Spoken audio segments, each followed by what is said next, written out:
बिस्मिल्लाहिर्रहमानिर्रहीम। अस्सलाम वालेकुम। आप उसामा गाजी यूट्यूब चैनल देख रहे हैं। जहांगीर तरीन साहब अहम तरीन शख्सियत तहरीक इंसाफ की, भंवर में थे, मुश्किल में थे और उनकी बड़ी दबंग वापसी हुई है 7 महीने के बाद। 7 महीने के बाद वो वतन लौटे हैं और हलचल मची हुई है इस वक्त तहरीक इंसाफ के अंदर भी, अपोजिशन में भी। अब एक तरफ महंगाई कम होने के भी चर्चे हो गए हैं, चीनी की कीमत भी नीचे आ रही है और 2 रुपए किलो पिछले हफ्ते नीचे आ चुकी है, गुज़िश्ता हफ्ते में। और अब मज़ीद ये कहा जा रहा है कि 15 से 20 रुपए फ़ी किलो इसकी कीमत कम होने जा रही है आने वाले दिनों में। तो ये जहांगीर तरीन साहब, जिनका सबसे ज़्यादा बड़ा स्टेक है पाकिस्तान शुगर इंडस्ट्री को अगर देखा जाए तो सबसे बड़े उसके पैदा करने वाले शुगर की सबसे ज़्यादा जो पैदावार है वो जहांगीर तरीन की ही शुगर मिल्स की हैं, सबसे बड़ी, सबसे ज़्यादा इन्हीं की हैं।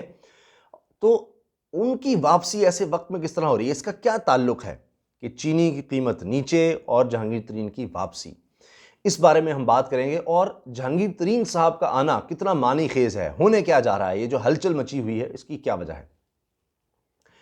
जहांगीर तरीन साहब कैसे उरूज पाते हैं और मिट्टी को भी हाथ लगाते हैं तो वो सोना हो जाती है, कहाँ से चले कहाँ तक पहुँच गए हैं और ऐसे वक्त में वो कैसे वापस आए हैं, किस तरह से, क्या पीछे कोई डील हुई है, क्या वो इंश्योरेंसेस लेकर आए हैं, क्या वो करने वाले हैं, क्या इमरान खान साहब और उनके दरमियान पैचअप हो गया है, ये सब बड़े अहम सवाल हैं। पहले तो मैं आपको बता दूं जहांगीर तरीन साहब ने खुद क्या कुछ कहा है, वो जानना और उसको समझना बड़ा ज़रूरी है। जहांगीर तरीन साहब तहरीक इंसाफ की आज भी अहम तरीन शख्सियात में शामिल हैं, कोई माने या ना माने। उनको डिप्टी प्राइम मिनिस्टर तक कहा जाता था कि जी सबसे अहम तरीन फैसले वही करते हैं और उनसे तो कोई सवाल भी नहीं होना था ज़रात के मामले पर इधर उधर। ये सब जब ये शुगर स्कैंडल सामने आया तो फिर ये मामला गड़बड़ हो गया।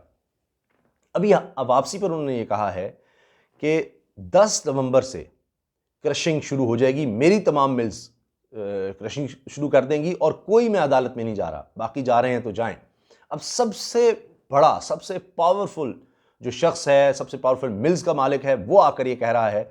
तो 10 नवंबर हुकूमत ने कहा है कि जी क्रशिंग शुरू कर दी जाए, किसानों को फिर पैसे भी चले जाएं, गन्ने की जब ये आ जाएगी फसल और उसकी क्रशिंग शुरू की जाएगी, चीनी बनना शुरू हो जाएगी, मार्केट में आ जाएगी, तो कीमतें बहुत ज़्यादा फिर उससे नीचे आएंगी। इसमें आप ये भी ऐड कर लें कि हमाद अज़हर साहब वफाकी वज़ीर सनत पैदावार, इसके अलावा शिबली फराज साहब वज़ीर इत्तलात और वज़ीर फूड सिक्योरिटी फ़खर इमाम साहब, इन तीनों ने प्रेस कॉन्फ्रेंस की और उसमें इन्होंने बताया कि कीमतें कम होने वाली हैं। 18 लाख टन गंदम का बताया गया कि वो आ चुकी है, प्राइवेट सेक्टर भी 2,20,000 टन गंदम ला चुका है, तो ये मार्केट में आ रही है। तो इससे पहले जिस तरह हमने अर्ज़ किया कि 2 रुपये फ़ी किलो आटे की कीमत तो कम हो गई है, अब चीनी की भी कम हो रही है क्योंकि वो भी इंपोर्ट हो चुकी है चीनी। और हमाद अज़हर साहब ने बताया और कहा कि अब ये मार्केट में आने वाले दिनों में 15 से 20 रुपये फ़ी किलो जो इस वक्त रेट चल रहा है उससे कम कीमत पर अब चीनी दस्तयाब होगी। अच्छा, अब इसी वक्त में किस तरह जहांगीर तरीन की एंट्री हो रही है, वो आ रहे हैं और कह रहे हैं कि जी मैं हुकूमत का साथ देने को तैयार हूँ कीमतों को कंट्रोल करने के लिए। अब ये बड़ी अहम स्टेटमेंट है, बहुत अहम। कोई और करे ना करे, जहांगीर तरीन कह रहे हैं जी मैं तो क्रशिंग शुरू कर दूंगा। और सिंध में ऐलान किया गया, हुकूमत भी इसमें शामिल है क्योंकि ओमनी ग्रुप की भी और जरदारी साहब, और ज़ाहिर है वहाँ तो कोई और इस तरह से चला भी नहीं सकता हुकूमत के साथ मिले बगैर, वहाँ बड़े बड़े स्कैंडल सामने आए। तो 30 नवंबर है, सिंध हुकूमत ने जो तारीख दी है क्रशिंग के लिए। अब विफाकी हुकूमत तो ये चाहती थी कि 10 से ही शुरू हो जाए ताकि एकदम कीमतें नीचे आ जाए, वक्त पर चीनी दस्तयाब हो, गन्ने को क्रश करना शुरू कर दिया जाए, किसानों को पैसे भी मिल जाएं, किसान भी खुश हो जाएं, ये सारा। जहांगीर तरीन कह रहे हैं जी मैं तैयार हूं, मैं आ गया हूं, क्रशिंग से बिल्कुल सीजन पर आ गए हैं और अब ये कीमतें नीचे जाएंगी। इससे होगा क्या, जो सारा स्कैंडल पैदा हुआ था, जो सबसे बड़ी चीज़ होगी वो तो दब जाएगा। भाई चीनी जब कीमतें ही कम हो जाएंगी तो आम आदमी कहेगा जी हमें जहांगीर तरीन से क्या है, हमें तो ये था कि जिस तरह हमें उनके केसेस से क्या है, कीमतें तो ऊपर चलती चली जा रही हैं, वो बाहर बैठे हैं तो उनको गिरफ्तार होते हैं जो होते हैं, नहीं होते, हमें तो कीमतें कम चाहिए चीनी की, हमें तो तब फ़ायदा है। किसी के पकड़ने से या लोगों को क्या फ़ायदा कि जब कीमतें ही ऊपर चलती चली जाएं। तो अब कीमतें नीचे जाएंगी, एक तो वो उनको स्पेस मिल जाएगी और ये सारा कुछ हो जाएगा कि जी देखें कि जहांगीर तरीन आए और कीमतें ही कंट्रोल हो गई। ये सवाल भी हुआ है वुज़रा से, जहांगीर तरीन आए हैं और जनाब ये सब कुछ क्या हो रहा है, वो आ रहे हैं तो उस पर उन्होंने कहा है जो होगा कानून के मुताबिक होगा। अब कानूनी कार्रवाई का मैं आपको बता दूं कि जहांगीर तरीन साहब बड़े इस मामले में समझदार आदमी हैं, बहुत सी चीज़ें समझते हैं और बहुत बड़े बिजनेसमैन, कामयाब बिजनेसमैन भी हैं, कामयाब काश्तकार भी हैं, कामयाब सियासतदान भी हैं। उनको पता लग जाता है कि इस वक्त क्या होने वाला है। मैं ब्रीफ उनकी हिस्ट्री बता देता हूँ कि इनके वालिद साहब DIG थे और अयूब खान साहब के दौर में कराची के DIG थे वालिद। और फिर जब डैम बना तो उनको फिर उस जगह से ज़मीन अलॉट हुई लोधरा में उसके बदले में। तो ये मामला चलता है कि फिर इन्होंने तालीम हासिल की और उसके बाद ये लेक्चरशिप करते रहे, लेकिन वालिद साहब के कहने पर कि लेक्चरशिप इनको शौक़ था बकौल इनके जहांगीर तरीन के, फिर छोड़ के ये बैंकिंग सेक्टर में आ गए। और फिर एक दिन को ख्याल आया कि रोज़ मैं नीचे जाता हूँ, तहखाने में निकलता हूँ, ये कोई ज़िंदगी है। फिर ये काश्तकारी की तरफ आ गए और ये कहते हैं कि मैं सब कुछ छोड़ सकता हूँ लेकिन काश्तकारी नहीं, वो इनका पैशन है।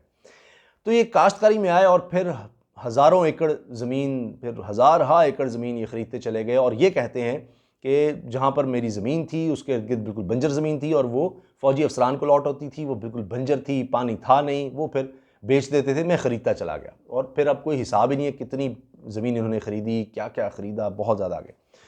अच्छा, फिर वहाँ से करते करते ये फिर शुगर इंडस्ट्री में भी आते हैं, दीगर इंडस्ट्री में आते हैं, लाइव स्टॉक में आते हैं, तो इनका कारोबार बढ़ता चला जाता है और बहुत ज़्यादा। फिर ये सियासत में भी आते हैं और सियासी ख़ानदान से भी इनका रिश्ता जुड़ता है।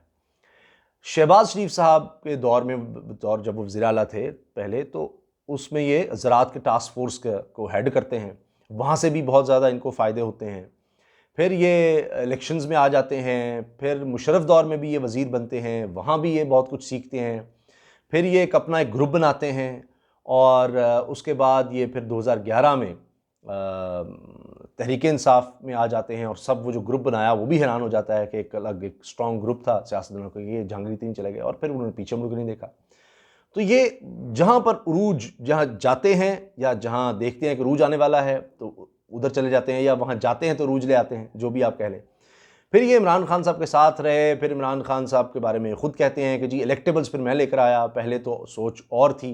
और फिर 2013 में जो कारकर्दगी थी वो सबके सामने इंटरव्यूज़ में कह चुके हैं। नदीम मलिक साहब को शायद इंटरव्यू जब दिया समा पर इन्होंने, तो उसके बाद 2018 में कहा इलेक्टेबल्स भी लाने हमें, तो वो फिर कहानी ही बदल गई। तो इनका जहाज़ भी इस्तेमाल हुआ, आज़ाद उम्मीदवार भी लाकर तहरीक इंसाफ में शामिल करवाते रहे।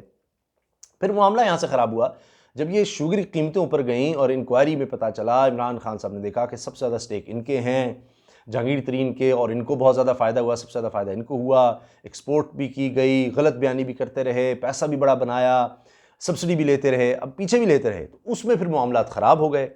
जहांगीर तरीन साहब का ये मौक़िफ़ था कि ये चीज़ें फिर रिपोर्ट भी हुई कि जो प्रिंसिपल सेक्रेटरी आज़म खान, उन्होंने कन्फ्यूजन पैदा की है इनके और इमरान खान के दरमियान।